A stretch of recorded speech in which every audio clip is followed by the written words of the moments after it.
Hello everyone, Justin to Gaming here. The Game Changers have returned from EA Vancouver with a bunch of new information about goalies. Here's a very long statement by Bear Gaming about goalie updates. I'm going to start with the biggest news of all, a new controller layout. That's right, we have new buttons to worry about, some controls have switched places, so let's get started. The VH post hug, this used to be done by holding both triggers, both L1 and L2 at the same time. This is now done with just one button, and it is the LB or L1 button. But you can let go of it once you're on the post, and your goalie will stay there. Now I wonder if this means that the stand-up post hug is officially gone. If it is, I'm pretty happy about it. That really served no purpose in the game, and it's pretty outdated stand-up hold, so I'm pretty happy about that. Left trigger in L2 is now precision movement. This is different because it used to be the bumper, now we have the hold trigger to worry about. When I start pressing it, and I'm only about halfway there, is it still going to initiate, or do I have to press it the whole way? Probably one of the biggest changes we're now going to have to get used to. The butterfly is now R2 or right trigger. This used to be a post hug. This is probably going to be where the biggest adjustment period for goalies is going to be. All the dives, desperation saves, the rolls, the flying poke checks, they'd now have been divided up between the X and B button for Xbox 360 or the square and circle button for the PlayStation side. I like these. We finally have full control over our desperation attempts with these two buttons. In NHL 15, I find it so frustrating when my goalie goes for a dead flish flop dive animation on a cross crease when just moving side to side would have been good enough to make the save. Yes, they are on the face buttons and we don't go to them very often, but that is the point. It is our desperation attempt. It should be a button that we don't go to very often. Another big change is the right stick. Anticipating is no longer a thing. No more shoulder shimmy shams, as I like to call it. The right stick is completely different. Up on the right stick is still a poke check, and down is still paddle down respectively. But moving left or right is a big committed butterfly movement. And this is going to be interesting. In my mind, I'm comparing it to a skater using a quick deke, and I think I'll try and get more into that later. I like these new controls.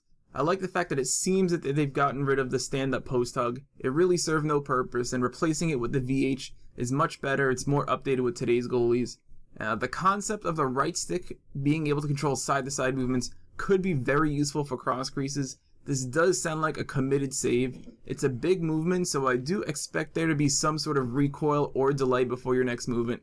And this could be a gamble for goalies because it could result in that big save. But if they make an extra pass across a crease, it wouldn't surprise me if you're basically screwed to try and make that secondary save. I am curious as to why they switched a bunch of the controls around when it could have easily been avoided. Looking at the NHL 15 control scheme, L2 is butterfly, L1 is movement, and R2 is holding the post. They could have kept that same formula and simply updated R2 with the VH post hug. Instead, they flip-flopped, rotated, and switched a bunch of things around. This is going to be a huge adjustment for goalies, especially experienced goalies. These controls are ingrained in our memories, and somehow we're going to have to untrain our brains to something that has been second nature to us for a very long time.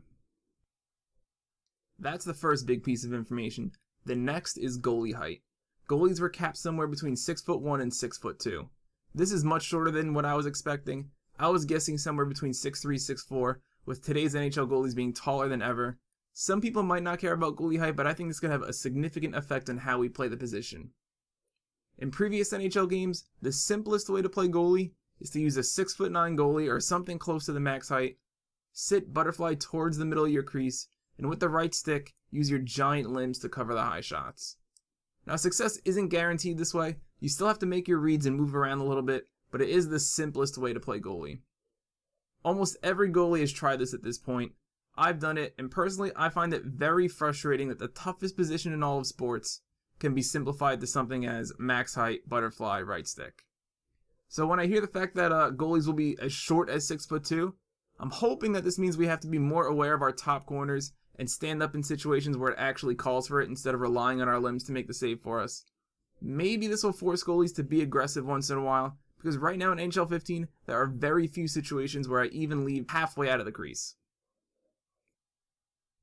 Those are the main pieces of information. Here are some smaller ones that got my attention.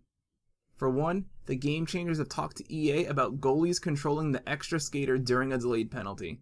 I would be fully on board with this even if EA decided what player type I had to pick. I want to be more involved in the game, and I think in EASHL, the CPU tends to get in the way of players at times, so I think they would welcome another human skater. I want to be in the ice. I know I have to make it to the bench for the extra guy, but I hate sitting on the bench. The next piece of information comes from B-Bunny when somebody asked him about goalie interference, and I'm talking about, goalies skating out of the net. His response? Yeah, I didn't see any of those issues during the event this time around. I don't really think I need to elaborate on this any further. Unless you're one of the trolls, nobody likes it, and I'm happy this has been fixed. Now that's all the information I was able to find about goalies through the Game Changers. They had a few other responses to questions, but they weren't 100% certain with their responses, so I'm not including it here in the video below. The Game Changers might be planning one final trip before the game's release, so if you have any other questions, type it in the comments below, and I'll be sure to send it to them. Let me know what you think of the new goalie controls. There's a lot of stuff we can talk about, and I want to know what you guys have to say. I'm just into gaming, and thanks for watching.